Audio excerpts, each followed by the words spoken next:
La page 417, à vous de jouer. La société, les associés de l'entreprise Restaurant La Fine Bouche sur un nom collectif s'engagent à apporter dans l'entreprise les actifs et les dettes qu'ils évaluent à leur juste valeur au moment de la formation de l'association collectif le 1er mai 2005. Il y a 3 associés. Il y a Marie-Ève Tachenay, Charles Berger, André Raqueco. Marie-Ève, il a apporté 40 000 en numéraire, apport en numéraire, et 10 000 valeurs d'un ameublement, valeur estimée. Charles a ramené un terrain et un bâtiment situé au 30 boulevard des Agneaux à Longueuil. Ses actifs sont évalués respectivement à 75 000 $. Donc, le terrain est évalué à 75 000 et le bâtiment est évalué à 300 000. La société va assumer le remboursement de l'emprunt hypothécaire de 220 000 après avoir eu l'autorisation ou l'accord du créancier. André, il a ramené 20 000,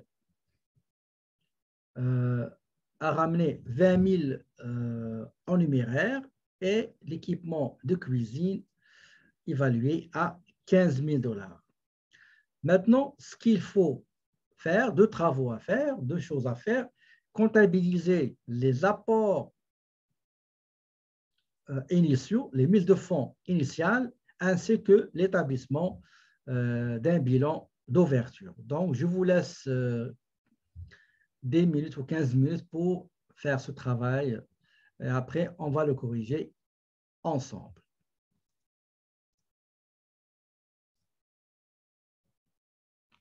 Dans le journal général, nous allons comptabiliser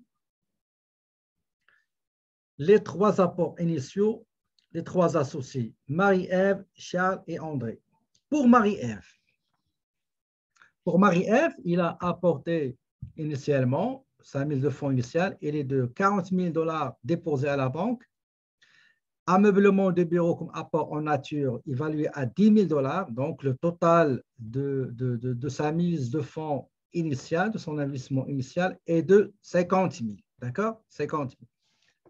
Maintenant, on sait quel est l'apport initial de Marie-Ève, 50 000. On passe au deuxième associé. Il a apporté des apports en nature uniquement.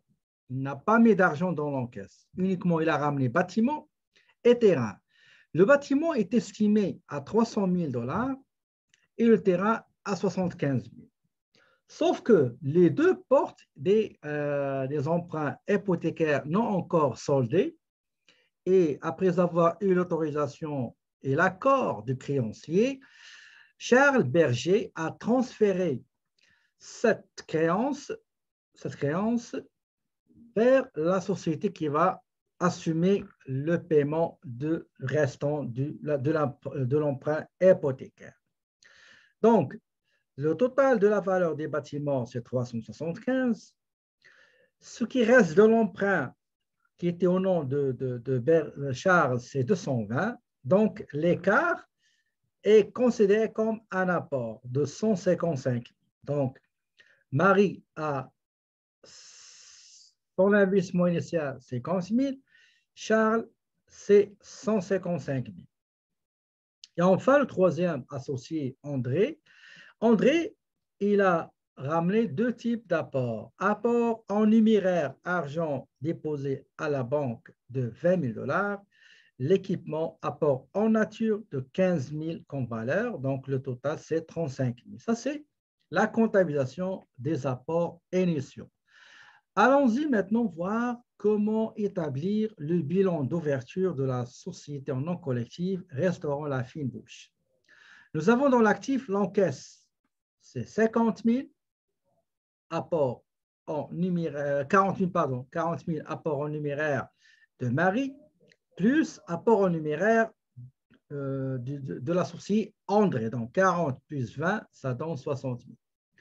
En ce qui concerne les immobilisations, nous avons l'équipement 15 000, ameublement, équipement apporté par André de 15 000, ameublement de bureau apporté par Marie de 10 000, bâtiment apporté par Charles 300 000 et terrain 75 000 qui est apporté investissement de Charles Berger.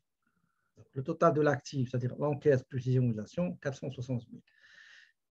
Pour le passif, nous avons un passif à long terme de 220 000, c'est-à-dire la créance transférée du créancier, l'hypothèque qui a été dans le transfert a été validée et autorisée par le créancier de Charles Berger.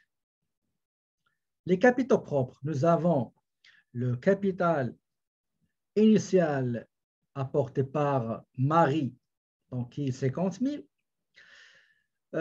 Charles Berger, 155 000 et André, 35 000. Le total des capitaux, c'est 240 000.